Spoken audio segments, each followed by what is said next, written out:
السلام عليكم ورحمة الله وبركاته. بسم الله الرحمن الرحيم. الحمد لله رب العالمين. اللهم صل على سيدنا محمد وعلى آله وصحبه أجمعين. സാദാത്തുക്കൾ, ഉലമാക്കൾ, സ്നേഹ സഹോദരങ്ങൾ, മനുഷ്യർക്കൊപ്പം ഒരു മുദ്രാവാക്യം കേരളത്തിൻ്റെ ഹൃദയഭൂമിയിലൂടെ സഞ്ചരിക്കുകയാണ്. നമ്മൾ ജീവിക്കുന്നത് ഏറ്റവും സൗകര്യമുള്ള, എന്നാൽ ഏറ്റവും അനിശ്ചിതത്വമുള്ള, അൺസർട്ടനിറ്റിയുള്ള ഒരു കാലത്താണ്. മനുഷ്യ ചരിത്രത്തിൽ ഇതിനു മുമ്പൊന്നും ഇത്രയേറെ അനിശ്ചിതത്വമുള്ള ഒരു കാലം ഉണ്ടായിട്ടില്ല.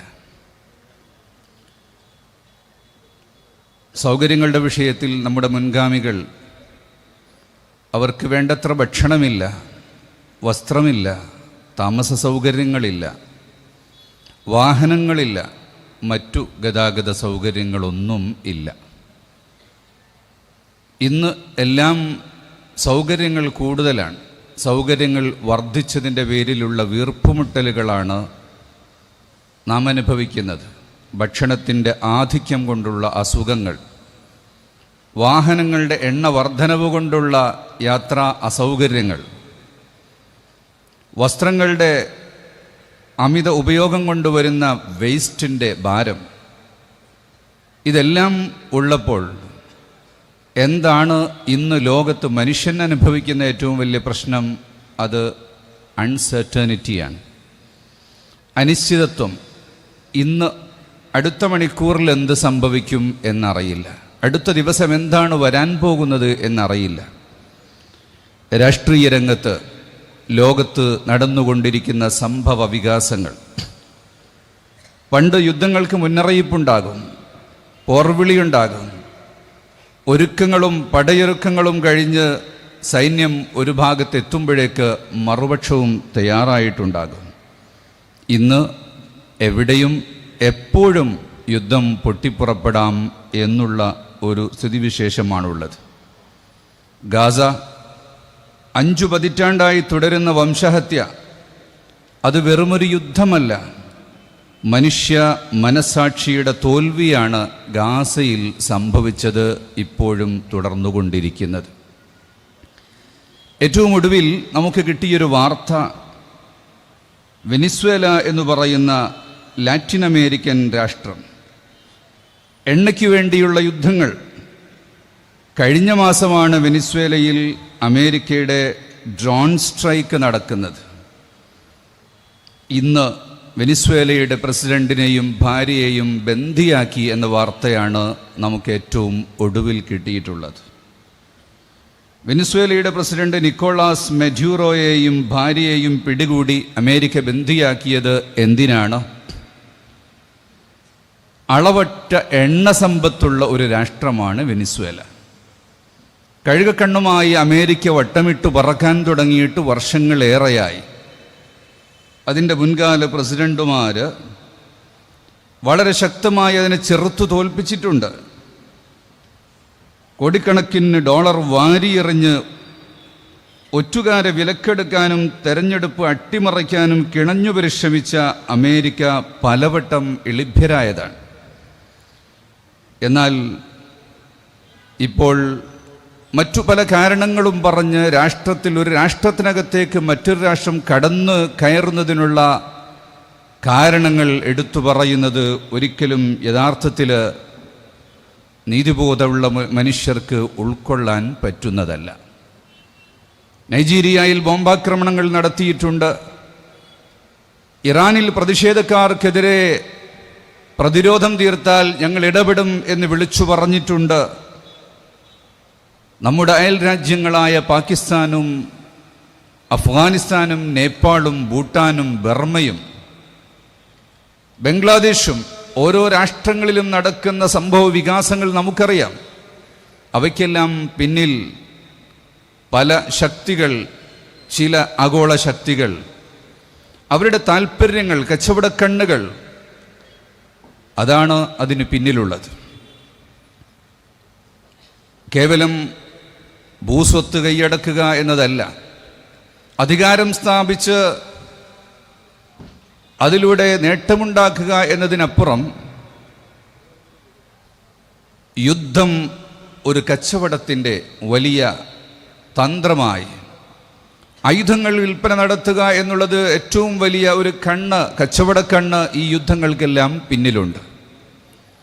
എപ്പോഴും എവിടെയും എന്തും സംഭവിക്കാം, ഭരണകൂടങ്ങൾ അട്ടിമറിക്കപ്പെടാം. ഇന്നലെ ഭരണാധികാരിയായവൻ നാളെ കാര്യരുമ്പുകൾക്കകത്തു പോകുന്ന വിചിത്രമായ ചിത്രമാണ് നാം ഇന്ന് ലോകത്ത് കണ്ടുകൊണ്ടിരിക്കുന്നത്. അതുപോലെ തന്നെ സാങ്കേതിക തൊഴിൽ മേഖലകളിൽ അനുദിനം അതിവേഗം വളർന്നുകൊണ്ടിരിക്കുന്ന സാങ്കേതിക വിദ്യകൾ മനുഷ്യൻ്റെ സ്വാസ്ഥ്യം കെടുത്തുകയാണ്. നമ്മുടെ കുട്ടികളുടെ ഭാവി എന്താകും? 10ാം ക്ലാസ് കഴിയുന്ന മകനെ എവിടെയാണ് ചേർക്കേണ്ടത്, എന്താണ് പഠിപ്പിക്കേണ്ടത് എന്ന് വിദ്യാഭ്യാസ സമ്പന്നരായ ആളുകൾ ആലോചിച്ചുകൊണ്ടിരിക്കുകയാണ്. അവർക്കൊരു തീരുമാനമെടുക്കാൻ കഴിയാതെ വരികയാണ്. വേൾഡ് ഇക്കണോമിക് ഫോറത്തിൻ്റെ, ലോക സാമ്പത്തിക സമിതിയുടെ കണക്കനുസരിച്ച് 70% ജോലികളും ഏതാനും വർഷങ്ങൾക്കകം ആർട്ടിഫിഷ്യൽ ഇൻ്റലിജൻസ് ഇല്ലാതാക്കും. AI ലോകത്തെ കീഴടക്കും.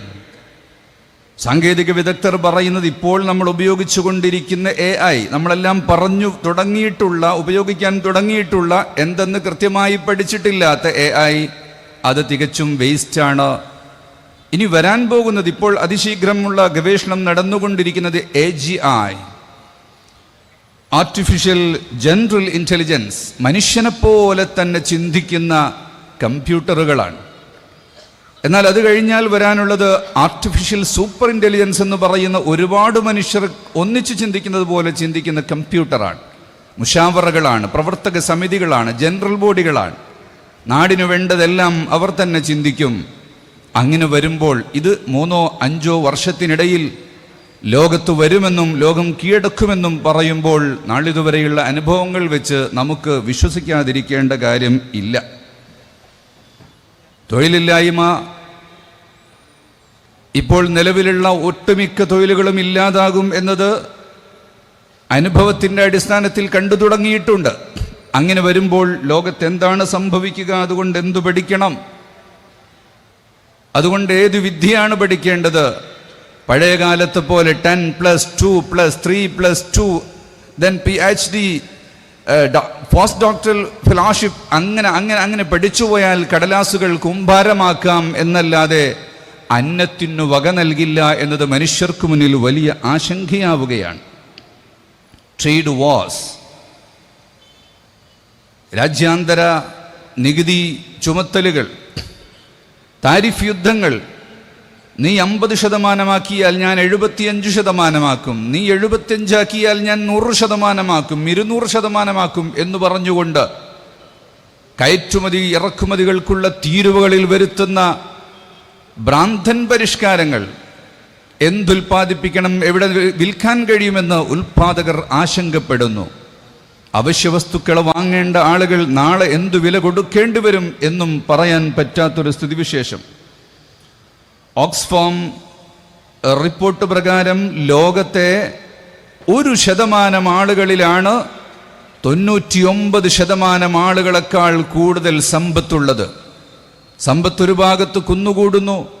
സമ്പത്തുകൾ ഏകീകരിക്കാനും സ്വന്തം കൈകളിലേക്ക് കൊണ്ടുവരാനുമുള്ള തന്ത്രങ്ങൾ പലതരത്തിലുള്ള രോഗവ്യാപനത്തിലൂടെയും പ്രതിരോധ മരുന്ന് നിർമ്മാണത്തിലൂടെയും ഡ്രാമകൾ ക്രിയേറ്റ് ചെയ്യുന്നതിലൂടെയും എന്താണ് ലോകത്ത് സംഭവിക്കുന്നത് എന്ന് കൊറോണ കാലത്ത് നേരിട്ട് കണ്ടനുഭവിച്ചിട്ടുള്ളവരാണ് നമ്മൾ.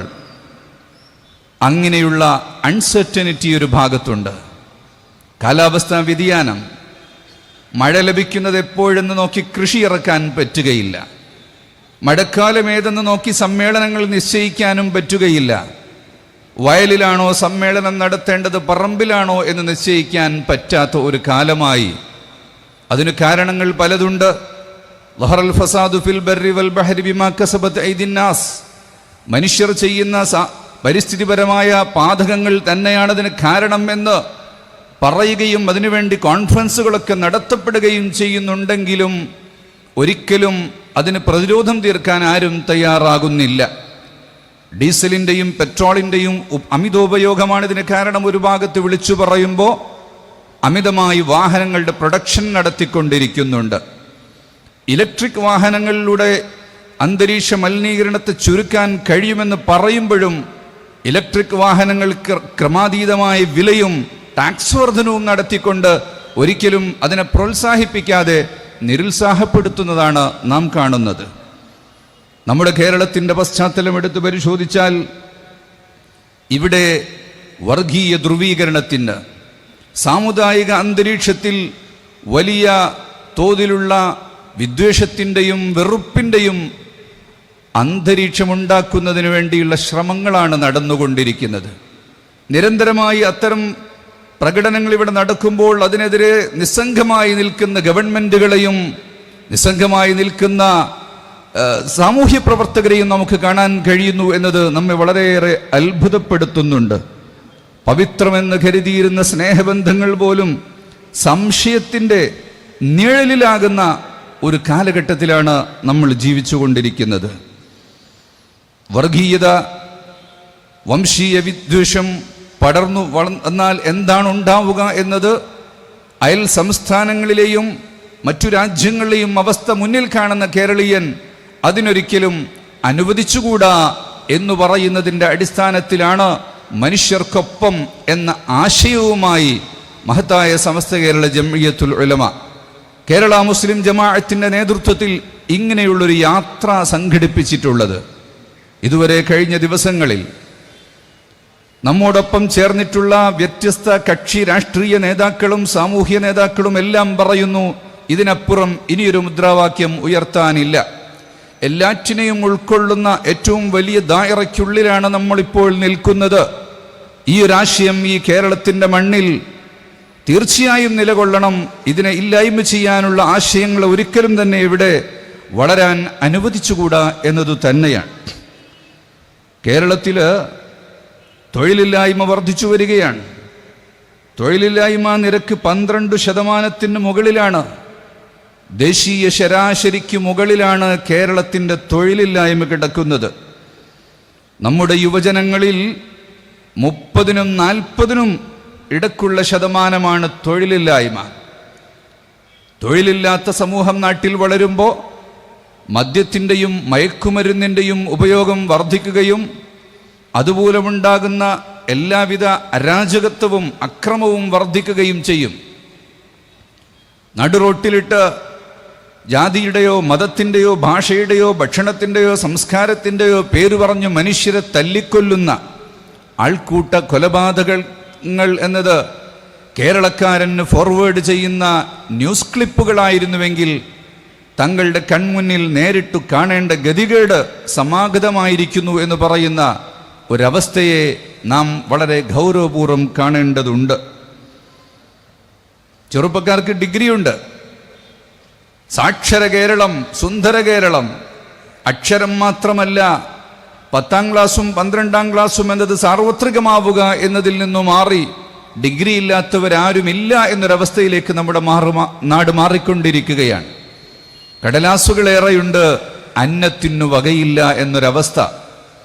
എന്തു പഠിക്കണം, എന്താണ് നാടിന് ആവശ്യം എന്ന് മുൻകൂട്ടി പറയാനും ഗവേഷണം നടത്താനും ആവശ്യമായ സംഘങ്ങൾ നമ്മുടെ നാടുകളിൽ ഇല്ലാതെ പോകുന്നത്, അല്ലെങ്കിൽ അങ്ങനെ ഗവേഷണം നടക്കുന്നവരുടെ ആശയങ്ങളെ നേരത്തെ തന്നെ മനസ്സിലാക്കി അതിനനുസരിച്ച് പദ്ധതികൾ ആവിഷ്കരിക്കാൻ സാധിക്കാതെ പോകുന്നതുമെല്ലാം ഇത്തരം തൊഴിലില്ലായ്മ പോലുള്ള പ്രശ്നങ്ങൾക്ക് വലിയ കാരണങ്ങളായി തീരുന്നുണ്ട്. MAയും MPhilഉം കഴിഞ്ഞ ചെറുപ്പക്കാർ തുച്ഛമായ ശമ്പളത്തിന് ജോലി ചെയ്യുന്നുണ്ട്. അവര് വണ്ടിക്കച്ചവടം, വണ്ടിയിൽ കച്ചവടം,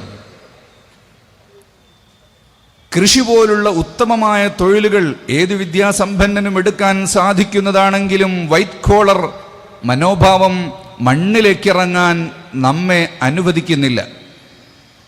നമ്മുടെ നാട്ടിൽ ഇനിയും ഉപയോഗശൂന്യമായ ഭൂമികളാകുന്ന വാഹനത്തിൽ കയറി നിൽക്കുന്ന ആത്മാവ് കൂടി ചേരുമ്പോഴാണ് യഥാർത്ഥത്തിൽ മനുഷ്യൻ എന്ന് പറയുന്ന സത്ത ഇവിടെ ഉണ്ടാകുന്നത്. മനുഷ്യൻ മറ്റു ജീവികളിൽ നിന്ന് വ്യത്യസ്തമാണ്. മനുഷ്യൻ ഉത്കൃഷ്ട ജീവിയാണ്.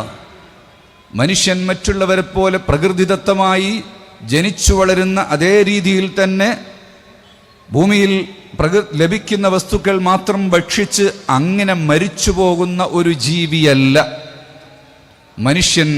വിവേകമുള്ള ജീവിയാണ് മനുഷ്യൻ. സാമൂഹ്യ ജീവിയാണ് മനുഷ്യൻ. രാഷ്ട്രീയ ജീവിയാണ് മനുഷ്യൻ. സാമ്പത്തിക ജീവിയാണ്. ഈ മേഖലകളിലെല്ലാം മനുഷ്യന് ജീവിക്കാൻ പദ്ധതികൾ ഉണ്ടാകണം, മാർഗനിർദ്ദേശങ്ങൾ ഉണ്ടാകണം. മനുഷ്യ ജീവിതത്തിൻ്റെ കാതലെന്ന് പറയുന്നത് അവൻ കാത്തു സൂക്ഷിക്കുന്ന സംസ്കാരമാണ്. വൃത്തി, ഭാഷ, സഹനം, സഹവർത്തിത്വം, ഇതൊക്കെയാണ് യഥാർത്ഥത്തിൽ മനുഷ്യനെ മൃഗങ്ങളിൽ നിന്ന് വേർതിരിക്കുന്നത്. അപ്പം ഏറ്റവും നല്ല സംസ്കാരം ആരാണോ ഉൾക്കൊള്ളുന്നത് എന്ന് എനിക്ക് ബോധ്യപ്പെടുന്നതിനെയാണ് ഞാൻ പിൻപറ്റുന്നത്. ഇസ്ലാം മനുഷ്യരാശിയെ ഒരൊറ്റ ആത്മാവിൽ നിന്ന് സൃഷ്ടിച്ചവരായിട്ടാണ് കാണുന്നത്. ഇന്ന ഖലഖനാകും മിൻ ദകരിൻ വ ഉൻസ. ഒരൊറ്റ പുരുഷനിൽ നിന്നും സ്ത്രീയിൽ നിന്നുമാണ് ഈ മനുഷ്യകുലം മുഴുവനും പിറന്നിട്ടുള്ളത്. അതിൻ്റെ പരമ്പരകളാണ് ലോകാവസാനം വരെ ഇവിടെ വരുന്നതും. വജഅൽനാകും ശുഊബൻ വ ഖബായില ലിതആറഫു. നിങ്ങൾക്ക് അഡ്രസ് ഉണ്ടാകാൻ വേണ്ടി നിങ്ങളെ കുലങ്ങളും ഗോത്രങ്ങളുമാക്കി മാറ്റിയിട്ടുണ്ട്. നിങ്ങൾക്ക് സർനെയിമുകളുണ്ട്, റോഡിൻ്റെ പേരുകളുണ്ട്, വില്ലേജുകളും പഞ്ചായത്തുകളുമുണ്ട്. അത് നിങ്ങളുടെ ഇദ്രിസിയത്തിന്, നിങ്ങളുടെ അഡ്രസ്സിന് വേണ്ടി മാത്രം ആണ്. ഇന്ന അക്രമക്കും ഇൻദല്ലാഹി അത്ഖാക്കും. ഭക്തിയുള്ളവർക്കാണ് സ്ഥാനം. ഭക്തിയുണ്ടാകുന്ന മനുഷ്യൻ ഒരിക്കലും മറ്റുള്ളവരെ ദ്രോഹിക്കുകയില്ല. അങ്ങനെയുള്ള ഏകാത്മാവിൽ നിന്ന് തുടങ്ങി വന്നിട്ടുള്ള, ഒരു മനുഷ്യനിൽ നിന്നും തുടങ്ങി വന്നിട്ടുള്ള ഈ മനുഷ്യ സമൂഹം മാനവികത എന്ന് പറയുന്ന മഹാവൃത്തത്തിനകത്ത് മനുഷ്യത്വത്തിൻ്റെ മഹാരൂപങ്ങളെ കാണേണ്ടതുണ്ട്. അതിനകത്ത് മതങ്ങളുണ്ട്. അതിൽ ഇസ്ലാം എന്ന് പറയുന്ന മതവൃത്തത്തിനുള്ളിലാണ് നാം ഉള്ളത്. അതിൽ അഹ്ലുസുന്നത്തി വൽ ജമാഅ എന്ന് പറയുന്ന ആദർശ പ്രസ്ഥാനത്തിൻ്റെ ആളുകളാണ് നമ്മൾ. അതിനകത്ത് നമുക്ക് വേറെയും വ്യക്തിത്വങ്ങളുണ്ട്. നമ്മുടെ വ്യക്തിത്വങ്ങൾ, കുടുംബ വ്യക്തിത്വമുണ്ട്, ഭാഷാ വ്യക്തിത്വങ്ങളുണ്ട്. എല്ലാറ്റിനും അപ്പുറമുള്ള മനുഷ്യത്വം എന്ന് പറയുന്ന വ്യക്തിത്വത്തെ മറന്നുകൊണ്ട് മറ്റേതെങ്കിലും അടയാളങ്ങൾക്കുള്ളിൽ മാത്രം ഒതുങ്ങി നിന്ന് മനുഷ്യർക്കിടയിൽ ഉണ്ടാകേണ്ട സ്നേഹ ബഹുമാനങ്ങളെ നാം ഒരിക്കലും ഇല്ലായ്മ ചെയ്യരുത് എന്നുള്ള സന്ദേശമാണ് മനുഷ്യർക്കൊപ്പം എന്ന ആശയം നമ്മോട് പറയുന്നത്. അശ്റുൻ മിനൽ ഫിത്ര. എബ്രഹാമി സംസ്കാരത്തിൽപ്പെട്ട 10 കാര്യങ്ങൾ എൻ്റെ ഉമ്മത്തിൻ്റെ സംസ്കാരമാണ് എന്ന് മുഹമ്മദുർ റസൂലുള്ളാഹി സ്വല്ലല്ലാഹു അലൈഹി വസല്ലമ തങ്ങൾ പഠിപ്പിച്ചു. ആദമീയായ മനുഷ്യകുലം, അതിൽ ഓരോ ദൂതന്മാരുടെ കാലത്തും പഠിപ്പിച്ചിട്ടുള്ള ആശയങ്ങളുണ്ട്. അബുൽ അംബിയ ഇബ്രാഹിം അലിഹിസ്സലാം ലോകത്തിന് വലിയൊരു സംസ്കാരത്തിൻ്റെ രീതിയെ പഠിപ്പിച്ചിട്ടുണ്ട്. അതിൽ നിന്ന് ഖസ്സു ശാരിബ്, ഇഅ്ഫാഉൽ ലിഹ്യ, അസ്സിവാക്, ഇസ്തിൻഷാഖുൽ മാ, ഖസ്സുൽ അദ്ഫാർ, ഗസ്ലുൽ ബറാജിം, നത്ഫുൽ ഇബ്ത്, ഹൽഖുൽ ആനതി വൻതിഖാസുൽ മാ. വെള്ളം ഉപയോഗിക്കുന്നതിൽ മിതത്വം വേണം. ശരീരത്തിൻ്റെ രോമങ്ങളും കക്ഷങ്ങളും എല്ലാം വൃത്തിയായി സൂക്ഷിക്കണം. പല്ലു തേക്കുകയും കുളിക്കുകയും വേണം എന്ന് പഠിപ്പിക്കുന്ന, മനുഷ്യ ജീവിതത്തിൻ്റെ സംസ്കാരത്തെ രൂപപ്പെടുത്തുന്ന അടിസ്ഥാനപരമായ സാംസ്കാരിക രൂപങ്ങളെയും നിലപാടുകളെയും പ്രവാചകന്മാരിലൂടെയാണ് ഇവിടെ പഠിപ്പിച്ചിട്ടുള്ളത്. അങ്ങനെയുള്ള ഒരു കൾച്ചറൽ ഡിഗ്നിറ്റി അത് മനുഷ്യൻ കാത്തു സൂക്ഷിക്കുമ്പോൾ, അത് പഠിപ്പിക്കുമ്പോൾ, അതിനെ പിന്തുടരാനും ഉൾക്കൊള്ളാനും ജാതിയുടെയും മതത്തിൻ്റെയും അപ്പുറത്ത് മനുഷ്യർ തയ്യാറായിട്ടുണ്ട്. ഇന്ത്യൻ പ്രധാനമന്ത്രിയായിരുന്ന the first prime minister of India Jawaharlal Nehru പറഞ്ഞത്, ഇന്ത്യയിലേക്ക് ഇസ്ലാമിൻ്റെ കടന്നുവരവ് ഈ രാജ്യത്തിൻ്റെ സാംസ്കാരിക ഉന്നമനത്തിൽ വലിയ പങ്കുവഹിച്ചിട്ടുണ്ട്. രാജ്യത്തിൻ്റെ ചില ഭാഗങ്ങളിൽ ഇസ്ലാം കടന്നു വന്നത് രാഷ്ട്രീയ മുന്നേറ്റങ്ങളിലൂടെ ആയതുകൊണ്ട് അതിനോടുള്ള ചെറുത്തുനിൽപ്പിൻ്റെ ഭാഗമായി ചിലരെങ്കിലും അത് ഉൾക്കൊള്ളാതെ പോയിട്ടുണ്ടെങ്കിൽ അത് ഈ രാജ്യത്തിന് നൽകിയിട്ടുള്ള വലിയ നഷ്ടമാണ്, ഈ രാജ്യത്തിന് വരുത്തിവെച്ചിട്ടുള്ള വലിയ നഷ്ടമാണ്. ദക്ഷിണേന്ത്യൻ ഭാഗങ്ങളിൽ കൂടുതലായും കച്ചവടക്കാരിലൂടെയാണ് ഇസ്ലാം വന്നത് എന്നതുകൊണ്ട് തന്നെ അവിടുത്തെ ജാതിമത വ്യത്യാസങ്ങൾക്കതീതമായി ജനങ്ങൾ സംസ്കാരങ്ങളെ ഉൾക്കൊണ്ടു. അത് മനുഷ്യ നന്മയ്ക്ക് വേണ്ടിയുള്ളതാണ്. അവർ മതത്തിനുള്ളിൽ വന്നാലും ഇല്ലെങ്കിലും അത് മനുഷ്യരെ അവർക്കിടയിൽ അവരുടെ ജീവിതത്തെയും അവരുടെ സംസ്കാരത്തെയും വളർത്തിയിട്ടുണ്ട് എന്നതാണ്. മനുഷ്യൻ മനുഷ്യരിലേക്ക് വരണം, അയൽവാസിയെ തിരിച്ചറിയണം. ഭാഷയുടെയും ദേശത്തിൻ്റെയും പേരിൽ മാറ്റി നിർത്താൻ പാടില്ല. അയൽവാസി പട്ടിണി കിടക്കുമ്പോൾ വയറ് നിറച്ചുണ്ണുന്നവൻ നമ്മിൽപ്പെട്ടവനല്ല എന്ന വചനം എത്ര ഉന്നതമാണത്. താൻ വയറു നിറച്ചിട്ട് മറ്റുള്ളവനെ കൂടെ നോക്കണം എന്ന് പറയുകയല്ല, മറിച്ച് അയൽവാസി പട്ടിണി കിടക്കുന്നുണ്ടെങ്കിൽ തൻ്റെ ഭക്ഷണത്തിൻ്റെ പാതി എടുത്തവന് കൊടുക്കണം. പാതി തികയുന്നില്ല എങ്കിൽ വീണ്ടും ഒന്നുകൂടെ പാതിയാക്കണം. എന്നിട്ട് അവനോടൊത്ത് നീയും പകുത്തു ഭക്ഷിക്കണം എന്ന് പറയുന്ന ഉന്നതമായ സംസ്കാരം. തൊഴിൽ ചെയ്യുന്നവന് വിയർപ്പ് വാറ്റുന്നതിന് മുമ്പ് കൂലി കൊടുക്കണം എന്ന് പറഞ്ഞിട്ടുള്ള ആ മഹത്തായ സംസ്കാരം. അയൽപക്കത്തെ ബഹുമാനിച്ചുകൊണ്ട് അയൽപക്കക്കാരൻ്റെ വീട്ടിന് കാറ്റ് തടയുന്ന രീതിയിൽ നിന്റെ ഭവനങ്ങൾ ഉയർത്താൻ പാടില്ല. നിന്റെ വീടിൽ നിന്ന് പോകുന്ന പുക മറ്റു വീട്ടുകാരൻ്റെ മുൻഭാഗത്തേക്ക് കടന്നു കയറുന്ന വിധമാകരുത് എന്ന് പറഞ്ഞ് മദീന നാഗരികതയിൽ ഹൗസിംഗ് നിയമങ്ങൾ പഠിപ്പിച്ച മുഹമ്മദുർ റസൂലുള്ളാഹി സ്വല്ലല്ലാഹു അലൈഹി വസല്ലം തങ്ങൾ ഓരോ ഭാഗത്തും ഒരേ നിലക്കുള്ള ഉയരമുള്ള വീടുകൾ, അതുപോലെ പാത്വേകൾ. മദീനയിൽ റസൂലുള്ളാഹി തങ്ങൾ പഠിപ്പിച്ചിട്ടുള്ള സെഗ്രിഗേറ്റഡ് വേസ്റ്റ് മാനേജ്മെന്റ് സിസ്റ്റമാണ് മദ്രസകളിൽ ഇന്ന് 3-ാം ക്ലാസ്സിലും 4-ാം ക്ലാസ്സിലും പഠിപ്പിച്ചുകൊണ്ടിരിക്കുന്നത്. കാലാവസ്ഥാ വ്യതിയാന കാലഘട്ടത്തിലെ ഏറ്റവും പ്രധാനപ്പെട്ട ചർച്ചയാണ് മാലിന്യ കൂമ്പാരങ്ങൾ. അമേരിക്ക പോലുള്ള രാജ്യങ്ങളിൽ ഓരോ മനുഷ്യരും ഓരോ വർഷത്തിലും തള്ളുന്ന വസ്ത്രത്തിൻ്റെ കൂമ്പാരങ്ങൾ സൃഷ്ടിക്കുന്ന, അതിലൂടെയുണ്ടാകുന്ന കാർബൺ എമിഷൻ നാട്ടിന് വലിയ വിപത്തായി മാറുന്നു എന്ന് പറയുമ്പോൾ ഓരോ കല്യാണത്തിനും ഒരു കുപ്പായം തന്നെ വേണം, വസ്ത്രം പുതിയതു തന്നെ വേണം, വീട്ടുകാർക്കെല്ലാം ഒരേ കളറും ഒരേ രൂപവും വേണം എന്നുള്ള ഒരാശയം, അത് മാലിന്യ കുമ്പാരം കുന്നുകൂട്ടാൻ വേണ്ടിയുള്ള ആശയം തന്നെയാണ്. ആവശ്യത്തിന് വേണ്ടി വസ്ത്രം. ഒരു ഭർത്താവ് തൻ്റെ ഭാര്യയ്ക്ക് വസ്ത്രം വാങ്ങിക്കൊടുക്കണം, ശൈത്യകാലത്തൊന്നും ഉഷ്ണകാലത്തൊന്നും. കാരണം അതിന് രണ്ടും വെവ്വേറെ വസ്ത്രങ്ങൾ വേണമല്ലോ അത്തരം നാടുകളിൽ എന്നു പഠിപ്പിച്ചിടത്ത് മിതത്വത്തിൻ്റെ അധ്യാപനമാണ് കൊടുക്കുന്നത്. എന്നാൽ ഇന്ന് കലാലയങ്ങളിലെ വിദ്യാർത്ഥികൾക്ക് ഓരോ മാസത്തിലും നടക്കുന്ന ഫെസ്റ്റിവലുകൾക്ക് ഇന്ന രൂപത്തിലുള്ള സ്യൂട്ട് വേണം, ഇന്ന കമ്പനിയുടേത് വേണം, ഷൂ മാറ്റിക്കൊണ്ടിരിക്കണം എന്ന് പറയുന്നത് മാലിന്യ കുമ്പാരം എത്രയാണ് നമ്മുടെ നാടുകളിൽ കുന്നുകൂടുന്നത്. അവിടെ ഖനാഅത്ത് എന്ന് പറയുന്ന വലിയൊരാശയം ഇന്ന് ലോകം അതിനെക്കുറിച്ച് സംസാരിച്ചു കൊണ്ടിരിക്കുകയാണ്. അതിന് ഇംഗ്ലീഷിൽ മിനിമലിസം എന്നൊരു പേര് കൊടുത്തിട്ടുണ്ട്. കുറച്ചുപയോഗിക്കുക, തനിക്കുള്ളത് മാത്രം ഉപയോഗിക്കുക, മറ്റുള്ളവർക്ക് ബാക്കിയാക്കുക, ഭൂമിയിലുള്ളതെല്ലാം നിനക്ക് വേണ്ടി പടച്ചതല്ല എന്ന് പറയുന്ന ആശയം. മാലിന്യ കുമ്പാരങ്ങളെ എങ്ങനെ സംസ്കരിക്കാം എന്ന ആലോചനയുടെ ഭാഗമായിട്ടാണ് സെഗ്രിഗേറ്റഡ് വേസ്റ്റ് മാനേജ്മെന്റ് എന്ന് പറയുന്ന പുതിയൊരാശയമായി ലോകത്തിന് മുന്നിൽ അവതരിപ്പിക്കുന്നത്. റെയിൽവേ സ്റ്റേഷനുകളിലും എയർപോർട്ടുകളിലും വികസിത നഗരങ്ങളിലുമൊക്കെ മഞ്ഞയും ചുവപ്പും പച്ചയും വെള്ളയും നീലയുമൊക്കെ കളറുള്ള വെവ്വേറെ വേസ്റ്റ് പെട്ടികൾ നമ്മൾ കാണുന്നുണ്ട്. മെറ്റാലിക് പാത്രങ്ങൾക്ക് വേണ്ടിയുള്ളതാണ്, പ്ലാസ്റ്റിക് മാലിന്യങ്ങൾക്ക് വേറെയുണ്ട്, കടലാസിന് വേറെയുണ്ട്, ഭക്ഷ്യാവശിഷ്ടങ്ങൾക്ക് വേറെയുണ്ട്.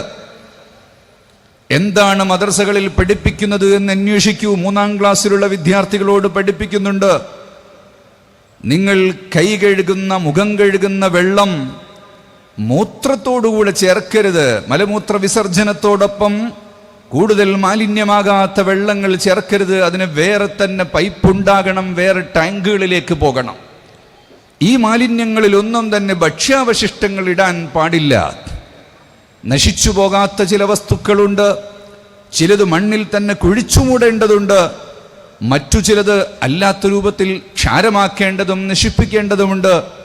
ഇതൊക്കെ ക്ലാസ് 3 പഠിക്കുന്നുണ്ടെങ്കിലും ഇതൊരു സംസ്കാരത്തിൻ്റെ ഭാഗമാണെന്നും ഇതൊരു രാഷ്ട്രത്തിൻ്റെ നിർമ്മിതിയുടെയും രാഷ്ട്രത്തിൻ്റെ സുരക്ഷയുടെയും മാത്രമല്ല, ലോകത്തിൻ്റെ തന്നെ ഊഷ്മാവ് നിയന്ത്രിക്കുന്നതിൻ്റെ കൂടി ആവശ്യമാണ് എന്ന തിരിച്ചറിവില്ലാതെ പോകുന്നതും, മദ്രസകൾ പോലുള്ള സ്ഥലത്ത് പഠിപ്പിക്കുന്നത് മറ്റെന്തോ കാര്യമാണെന്ന് തെറ്റിദ്ധരിക്കുന്നതും തെറ്റിദ്ധരിപ്പിക്കുന്നതും എല്ലാം മനുഷ്യർക്കിടയിൽ ഉണ്ടാക്കുന്ന ആശങ്കകൾ എത്രമാത്രമാണ്, എത്ര വലുതാണ് എന്ന് നാം തിരിച്ചറിയേണ്ടതുണ്ട്.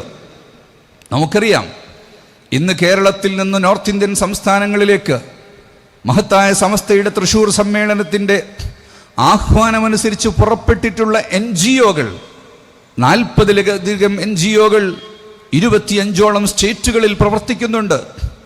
10,000-കണക്കിന് വിദ്യാർത്ഥികളെ വെസ്റ്റ് ബംഗാളിലും ആസാമിലും ഹരിയാനയിലും ഗുജറാത്ത് ഉൾപ്പെടെയുള്ള സംസ്ഥാനങ്ങളിൽ 100കണക്കിന് സ്കൂളുകൾ ഉണ്ടാക്കി പഠിപ്പിക്കുന്നുണ്ട്. 1000-ലേറെ മക്തബുകളിലൂടെ പഠിപ്പിക്കുന്നുണ്ട്. ഈ അധ്യാപനം ഈ രാഷ്ട്രത്തിൻ്റെ വളർച്ചയ്ക്ക്, സമൂഹത്തിൻ്റെ നന്മയ്ക്കും നിലനിൽപ്പിനും കാലാവസ്ഥാ വ്യതിയാനത്തെപ്പോലും നിയന്ത്രിക്കാൻ വേണ്ടിയുള്ളതാണ് എന്ന് തിരിച്ചറിയാൻ, പരസ്പരം തിരിച്ചറിയാനും കേൾക്കാനുമുള്ള ബഹുമാനം നിലനിൽക്കുമ്പോൾ മാത്രമേ സാധിക്കുകയുള്ളൂ. നിൻ്റെതൊന്നും എനിക്ക് കാണേണ്ടതില്ല, നീ പറയുന്നതൊന്നും ഞാൻ കേൾക്കാനും പോകുന്നില്ല, അതുകൊണ്ട് തന്നെ നിന്റെ ആശയങ്ങൾ മുഴുവനും വിഘടനവാദമാണ്, വിദ്വേഷമാണ്, വെറുപ്പാണ്, തീവ്രവാദമാണ് എന്ന് പറഞ്ഞ് കേൾക്കാനും അറിയാനും തയ്യാറാകാതെയുള്ള കാടടച്ചു വെടിവെക്കുന്ന സമ്പ്രദായങ്ങളാണ് യഥാർത്ഥത്തിൽ ഇത്തരം തിരിച്ചറിവുകളിൽ നിന്ന് നമ്മെ ദൂരത്താക്കുന്നത് എന്ന് നാം മനസ്സിലാക്കേണ്ടതുണ്ട്. കാരുണ്യമാണ്, ആർദ്രതയാണ് നമ്മുടെ മുൻഗാമികൾ നമ്മെ പഠിപ്പിച്ചിട്ടുള്ളത്. ഹൃദയം കൊണ്ട് സംസാരിക്കുന്ന, ആംഗ്യഭാഷ കൊണ്ട് പരിഭാഷപ്പെടുത്തുന്നത് നിങ്ങൾ കാണുന്നുണ്ട്. SYSന് കീഴിൽ കേരളത്തിലെ 14 ജില്ലകളിലും സംസാരിക്കാൻ കഴിയാത്തവരെ ഒരുമിച്ച് കൂട്ടി അവരുടെ ഈ ആംഗ്യഭാഷകളിൽ കോൺഫറൻസുകൾ നടത്തിയപ്പോൾ എത്രമാത്രമാണ് നമുക്കിടയിൽ കഴിയുന്ന സംസാരിക്കാത്ത ആളുകളുടെ വ്യാകുലതകളെന്ന് നമുക്കറിയാൻ കഴിഞ്ഞു. ഈ ഭാഷയിൽ അവരുടെ ഒരുപാട് ആശയങ്ങൾ നമ്മോട് മുന്നോട്ട് വച്ചു, അവരുടെ പ്രശ്നങ്ങൾ പറഞ്ഞു. ഇത് കേൾക്കാനല്ലെങ്കിലും അറിയാൻ ആളുകളുണ്ട് എന്നറിഞ്ഞപ്പോൾ ആ ഭിന്നശേഷി സമൂഹത്തിനുണ്ടായ ഒരു സന്തോഷം എത്രമാത്രമാണ്. കണ്ണില്ലാത്തവനെയും കാതില്ലാത്തവനെയും നടക്കാൻ വയ്യാത്തവനെയും മസ്തിഷ്കത്തിന് പ്രയാസങ്ങളുള്ളവരെയും തിരിച്ചറിയാനോ, അവരെ അസ്ഹാബുൽ ഹിമം എന്ന് പറഞ്ഞുകൊണ്ടാണ് ദുബായ് വിളിക്കുന്നത്. പീപ്പിൾ ഓഫ് ഡിറ്റർമിനേഷൻ, ഉറച്ച തീരുമാനങ്ങളുള്ള, തീരുമാനിച്ച കാര്യങ്ങൾ തീർച്ചയായും ചെയ്തു തീർക്കുമെന്ന് പറയുന്ന ആളുകളാണവർ. ജോലി കൊടുക്കാൻ, സംസാരിക്കാൻ കഴിയാത്തവർക്ക് ജോലി കൊടുക്കാൻ തയ്യാറാകുമോ? ഈ അടുത്തൊരു റെസ്റ്റോറൻറ്റിൽ അവർ ജോലി കൊടുത്തത് മുഴുവനും സംസാരിക്കാൻ ശേഷിയില്ലാത്തവർക്ക്. അങ്ങനെയുള്ളൊരു വലിയ സമൂഹത്തെ പരിഗണിക്കാൻ കഴിഞ്ഞു എന്ന് മാത്രമല്ല, അനാവശ്യമായ ശബ്ദകോലാഹലങ്ങളില്ലാതെ കാര്യങ്ങൾ നടത്താൻ കഴിയുന്നു എന്ന ദൈവനിയോഗത്തിൻ്റെ വലിയ നന്മകൾ കൂടെ അതിലൂടെ നമുക്ക് മനസ്സിലാക്കാൻ സാധിച്ചു എന്നത് യഥാർത്ഥത്തിൽ മറ്റുള്ളവനെക്കുറിച്ച്, അയൽവാസിയെക്കുറിച്ച്, കൂടെ ഇരിക്കുന്നവനെക്കുറിച്ച് ചിന്തിക്കുമ്പോൾ മാത്രമാണ് നമുക്ക് സാധിക്കുന്നത്. മരുഭൂമിയിലൂടെ നടക്കുന്ന വിശന്ന് ദാഹിച്ച് പരവശനായൊരു പട്ടിക്ക് സ്വന്തം ഷൂരിയിട്ട് വെള്ളം മുക്കിക്കൊടുത്തതിൻ്റെ പേരിൽ ഒരു മനുഷ്യൻ സ്വർഗത്തിൽ പോയി എന്നുള്ള കഥ, എന്നുള്ള ചരിത്രം, എന്നുള്ള സത്യം മുഹമ്മദുർ റസൂലുള്ളാഹി സ്വല്ലല്ലാഹു അലൈഹി വസല്ലമ തങ്ങൾ ലോകത്തിന് പഠിപ്പിച്ചത് മനുഷ്യ മനസ്സുകളിൽ ആർദ്രതയുടെ നനവുകൾ ഉണ്ടാകാൻ വേണ്ടിയാണ്. ആ ഒരു സാമൂഹിക ബോധവും അവനിൽ ഉയർന്നു വരാൻ വേണ്ടിയാണ്. അയൽവാസി പട്ടിണി കിടക്കുമ്പോൾ വയറ് നിറക്കരുത് എന്ന് പഠിപ്പിച്ചത് ഈ ഒരു ആശയത്തിൻ്റെ മേലാണ്. അങ്ങനെയുള്ള ആശയങ്ങൾ മനുഷ്യ മനസ്സുകളിൽ ഉള്ളത് കൊണ്ടാണ്. അതേതെങ്കിലും മതത്തിൻ്റെയോ വിശ്വാസത്തിൻ്റെയോ പേരിലാകണം എന്ന് മാത്രം ഞാൻ പറയുന്നില്ല. എല്ലാ മനുഷ്യരിലും ഇത്തരം ആശയങ്ങൾ ഉണ്ടാകണം. അതുകൊണ്ടാണല്ലോ പുത്തുമലയിലും ചൂരൽ മലയിലും കവളപ്പാറയിലും മനുഷ്യരെ ഒന്നടങ്കം നിമിഷം കൊണ്ട് എടുത്തെറിഞ്ഞ് കിലോമീറ്ററുകൾ ദൂരേക്ക് വലിച്ചെറിഞ്ഞപ്പോൾ ബാക്കി വരുന്ന മനുഷ്യരെ ചേർത്തു പിടിക്കാൻ വേണ്ടി തൻ്റെ ജീവന് വില കൽപ്പിക്കാതെ തന്നെ ഓടിവന്ന സമൂഹം. കടലോരത്ത് മത്സ്യബന്ധനം നടത്തിക്കൊണ്ടിരിക്കുന്നവർ അവരുടെ ബോട്ടുകളും തോണികളും വാഹനത്തിൽ കയറ്റിയിട്ട് മലമുകളിലേക്ക് വെള്ളപ്പൊക്കത്തിൽ കഷ്ടപ്പെടുന്ന ആളുകളെ രക്ഷപ്പെടുത്താൻ വേണ്ടി വരുന്നത് ഈ ഒരു നനവ് നമ്മുടെ സമൂഹത്തിൽ നിലനിൽക്കുന്നത് കൊണ്ട് തന്നെയാണ്. അത്തരം ആശയങ്ങൾ ഇനിയും നിലനിൽക്കേണ്ടതുണ്ട്. മനുഷ്യ മനസ്സുകൾക്കിടയിൽ തീർക്കുന്ന അതിർവരമ്പുകളും മതിൽക്കെട്ടുകളും പൊളിച്ചെറിയേണ്ടതുണ്ട്.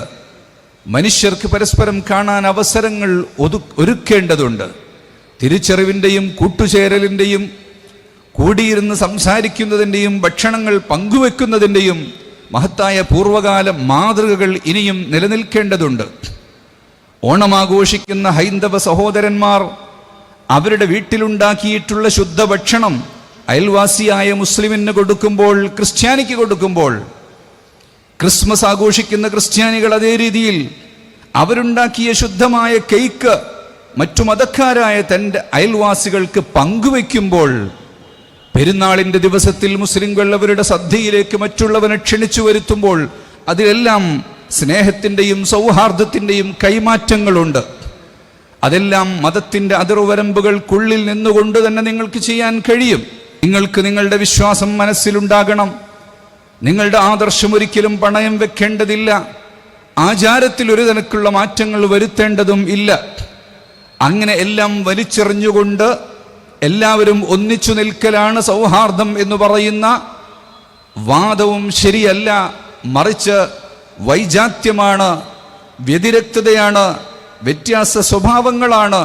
വ്യത്യസ്ത മതങ്ങൾ മതങ്ങളായി നിലനിൽക്കുകയും ആചാരങ്ങൾ അതിൻ്റെ നിലക്ക് തന്നെ നിൽക്കുകയും ചെയ്ത് മറ്റുള്ളവൻ്റെ ആചാരങ്ങളിലേക്ക് കടന്നു കയറാതെയും അവരുടെ ഐഡന്റിറ്റി നശിപ്പിക്കാതെയും ഓരോരുത്തർക്കുമുള്ളത് അവർക്ക് വിട്ടുകൊടുക്കുന്നതോടൊപ്പം തന്നെ സന്തോഷത്തിൻ്റെ സമയങ്ങളിൽ സ്നേഹങ്ങൾ കൈമാറുന്നതിന് അനുവദനീയമായ രീതിയിലുള്ള മാർഗങ്ങൾ സ്വീകരിച്ചുകൊണ്ട് പഴയകാലത്ത് നമുക്ക് കാണിച്ചു തന്നിട്ടുള്ള മാതൃകകൾ നാം പിന്തുടരേണ്ടതുണ്ട്. അത് മഹത്തായ സമസ്ത കേരള ജംഇയ്യത്തുൽ ഉലമ ഇവിടെ ഉയർത്തിപ്പിടിച്ച ആശയമാണ്. പൂർവകരായ മഹത്തുക്കൾ, മമ്പുറന്നങ്ങളും മഖ്ദൂമമാരും അതിനു മുമ്പ് വന്നിട്ടുള്ള സ്വഹാബ മഹച്ചരിതരുമെല്ലാം നമുക്ക് കാണിച്ചു തന്നിട്ടുള്ള മഹാപാരമ്പര്യം തന്നെയാണ്. അത് ഈ നാട്ടിലെ, നമ്മുടെ നാട്ടിൽ സാമൂതിരിയും ശൈഖ് ജിഫ്രി തങ്ങളും ഉയർത്തി കാണിച്ച ഒരാശയം. നേരത്തെ ഉസ്താദ് അവർ ഇവിടെ സൂചിപ്പിച്ച അങ്ങ് പെരിങ്ങത്തൂരിലെ കൂഫയിൽ നിന്ന് വന്ന, ഇറാഖിൽ നിന്ന് വന്ന ആത്മീയ ആചാര്യനും വിദ്യാഭ്യാസ പ്രവർത്തകനും സാമൂഹ്യ പരിഷ്കർത്താവുമായ ആത്മീയ ഗുരു അലിയുൽ കൂഫി അവർകൾ അവിടെ വന്നപ്പോൾ കൊടുങ്ങല്ലൂർ അമ്മയോട്, അമ്മ ഇനി ഇവിടെ നിൽക്കേണ്ടതില്ല, അമ്മ ഇവിടുന്ന് കൊടുങ്ങല്ലൂരിലേക്ക് പോകണം. കനകമലയിൽ നിന്ന് അമ്മയെ പാട്ടുപാടി കൊണ്ടുപോകാൻ നിർദ്ദേശം കൊടുത്ത പാക്കനാരുടെ നിർദ്ദേശം. അതാണ് ഈ നാടിൻ്റെ സൗഹാർദ്ദത്തിൻ്റെ അന്തരീക്ഷം എന്ന് പറയുന്നത്. അതിനെയും ഇവിടെ നിലനിൽക്കാൻ വേണ്ടി എല്ലാ മതങ്ങളും എല്ലാ പ്രസ്ഥാനങ്ങളും ഒന്നിച്ചു നിൽക്കണമെന്ന മഹത്തായൊരാശയം വീണ്ടും വീണ്ടും ഓരോ ദശാബ്ദങ്ങളിലും പറഞ്ഞുകൊണ്ടിരിക്കുകയാണ് മഹത്തായ സമസ്ത കേരള ജംഇയ്യത്തുൽ ഉലമ. ഉസ്താദ് അവറുകളുടെ നേതൃത്വത്തിൽ നടക്കുന്ന ഈ യാത്ര ഉപനേതാക്കന്മാർ ബദറുസ്സാദാത്ത് അവറുകളും മൗലാന പേരൂർ ഉസ്താദ് അവറുകളും അവരോടൊപ്പം സംഘം ചേർന്ന് പ്രസ്ഥാനത്തിൻ്റെ നായകന്മാരും അവരുടെ കൂടെ നിന്നുകൊണ്ട് ആബാലവൃതം ജനങ്ങളും ഒഴുകിയെത്തുമ്പോൾ ഈ യാത്ര തിരുവനന്തപുരത്ത് സമാപിക്കുമ്പോൾ കേരളത്തിൻ്റെ ചരിത്രത്തിൽ വീണ്ടും നന്മയുടെ പ്രകാശങ്ങളെ പ്രകാശിപ്പിച്ചുകൊണ്ട് തീർച്ചയായും നൂറ്റാണ്ടുകൾ ഇനിയും നമുക്ക് മുന്നോട്ട് പോകാൻ സാധിക്കണം. അള്ളാഹു തൗഫീഖ് നൽകട്ടെ എന്ന് പ്രാർത്ഥിച്ചുകൊണ്ട് വാക്കുകൾ ചുരുക്കുന്നു.